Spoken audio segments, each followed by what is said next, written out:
যে অন্তর মানুষের প্রশংসা ও গুণগান পাওয়ার ভালোবাসা ও লোকেদের কাছে কিছু পাওয়ার উচ্চ আকাঙ্ক্ষা পোষণ করে, সে অন্তরে এখলাস একত্রিত হয় না। যেমনি ভাবে ফানি ও আগুন একত্রিত হয় না, গিরগিটি ও তিমি যেমন এক হয় না। তোমার অন্তর যখন এখলাস অর্জনের কথা বলবে, তখন তুমি তোমার অন্তরের উচ্চ আকাঙ্ক্ষার কাছে গিয়ে আগে তাকে না পাওয়ার কিছু ছুরি দিয়ে জবাই করে দাও। মানুষের প্রশংসা ও গুণকীর্তন পাওয়ার আশাকে আখিরাত পাওয়ার প্রেমিকদের জুহুদ তথা তাপস্য করো। তোমার উচ্চ বিলাসকে যখন তুমি জবাই করতে সক্ষম হবে এবং মানুষের প্রশংসা ও গুণকীর্তন পাওয়ার আকাঙ্ক্ষা ত্যাগ করতে পারবে, তখন তোমার জন্য এখলাস অর্জন সহজ হয়ে যাবে।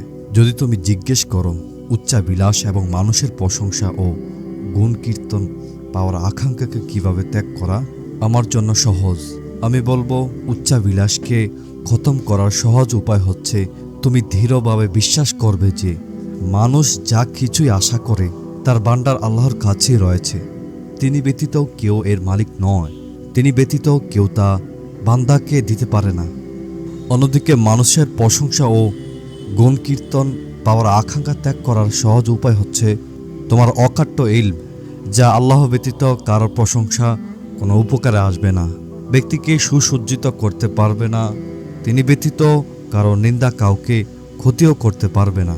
যেমন একজন বেদুইন রাসূলুল্লাহ সাল্লাল্লাহু আলাইহি ওয়াসাল্লামকে বলেছেন, আমার প্রশংসায় একজন প্রশংসিত হয় আর আমার নিন্দায় একজন নিন্দিত হয়।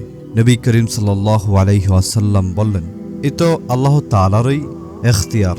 অতএব যার মানুষের প্রশংসা প্রশংসিত হওয়া এবং যার নিন্দায় নিন্দিত হওয়ার কিছু আসে যায় না, তার প্রশংসা বা নিন্দা থেকে জুহুদ বিমুখ হও করো, বরং যার আল্লাহর প্রশংসা সব কিছু সুন্দর ও প্রশংসিত হয় তার প্রশংসা পেতে আগ্রহী হও, এবং যার নিন্দায় সব কিছু নিন্দিত হয় সে নিন্দা থেকে বেঁচে থাকতে সচেষ্ট হও।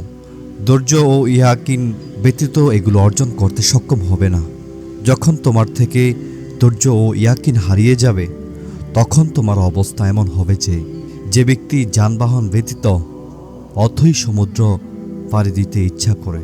আল্লাহ তাআলা সূরা আর-রুমের ৬০ নম্বর আয়াতে বলেছেন, ফাসবির ইন্নাকা ওয়া'দাল্লাহি হাক্কা ওয়া লা ইস্তাখিফান্নাকাল্লাযী লা ইউকিনুন। অতএব আপনি সবর করুন, নিশ্চয় আল্লাহর ওয়াদা হক, আর যারা দৃঢ়ভাবে বিশ্বাস করে না তারা যেন তোমাকে অস্থির করতে না পারে। আল্লাহ তাআলা সূরা সিজদার ২৪ নম্বর আয়াতে বলেছেন, ওয়াজআলনা মিনহুম আইম্মাতাহু ইয়াহদুনা বিআমরিনা লাম্মা সাবারু ওয়া কানু বিআয়াতিনা ইউকিনুন।